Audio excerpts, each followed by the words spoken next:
Recording in progress. Kelsey, we've heard Caitlyn talk about games where you're going like that and she's trying to get you the ball at certain times. When you're both going like that, how do you balance both doing what you do and making sure she does what she does to make sure you guys keep rolling? I just think it's based on a read because it's like, I think that me and C-Square try to do a great job of just kind of piggyback our games off one another. And I think it's just based on how teams play us. I think if Dallas, think they're going to choose one, I think that we both just have a chance to, go get what's ours. But I kind of look forward to it because it's kind of like you can always be in rhythm, with players like that, and so I can appreciate it. Does 20 wins or 500 mean anything specific to you? Oh man, it's a big deal. I've never accomplished something personally like that, so hats off to our group. Hats off to the season so far. I say so far because I look forward to hopefully a really good run for us in the playoffs. So I'm excited about the 20 wins. I'm grateful. I know where I started and I know where I'm at now. So. Matt and Christine. Yeah, Kelsey, obviously a nail biter, but you guys drop 110 points. So, just based on how the last few games have gone, I think not being able to break 80, how does a performance like this kind of right the ship in a way, if at all, just for kind of moving forward and into this playoff stretch? Hopefully we can do better in the point department as far as keeping people. I mean, we can have 100 plus, but not them. So I think that's our next maturation. But I think that I think today we take away from it the fact that we were able to walk away with a win when they got chippy. I don't know if you guys have been watching. It don't happen. It took some time for us to get down to the stretch of games and walk away with a W. And so I'm proud of our group for that. We had people step up what a number was called. Dee, Timmy.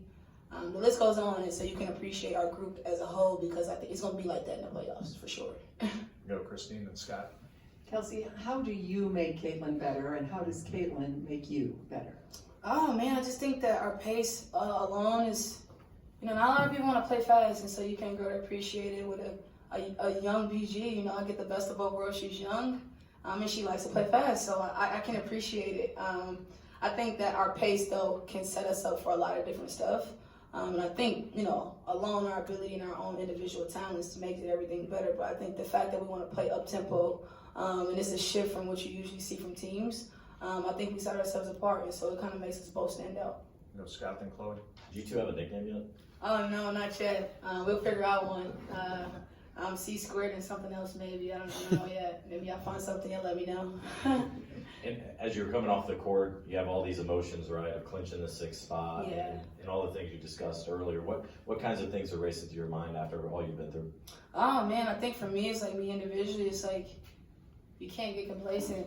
I think for every time you feel like you got it, God loves will test you one more. And so you just want to stay ready kind of way. Don't get too high, get too low, kind of stay in a balanced situation to where you prepare for whatever comes your way, and if it goes bad, you prepare that way too. So I think for me, it's about me individually staying focused on the main thing, but I think as a group, if we can collectively have that mindset, I think we're going to set ourselves apart. Chloe, then we go third row directly behind you. Yeah, you mentioned earlier this season, you've seen the bottom and now you're up here. Just what does it mean to, have this much confidence going into the end of the season and, have a playoffs? Looking forward to that. Oh man,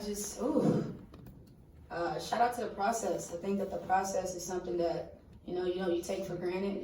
You'll never understand it until you're in it. And I think the process for me was having to see what that was. And now on the flip side of things, I get to do it with a special group.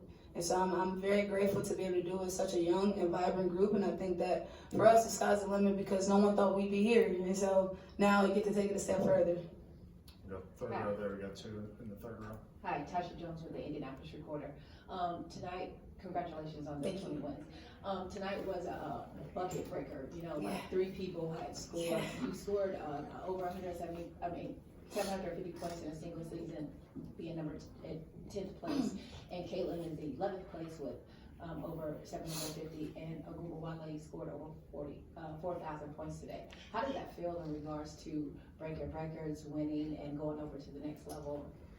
Oh man, it's a bittersweet question because it's good when it's good, but it's better when you're winning. I don't know if that makes sense, but you just grow to appreciate it more individually. Obviously your craft and what you put in from a daily and the sacrifices you make, to be in this position to break those records. But I think it feels better when you win. So it's kind of a bittersweet question to answer because it feels good to compete against those players like Enrique. Me and her are really, really close friends, and so to compete and see that and see her girl flowers too, it just goes to show how great our game is. But it's even better when you can win and do it. So.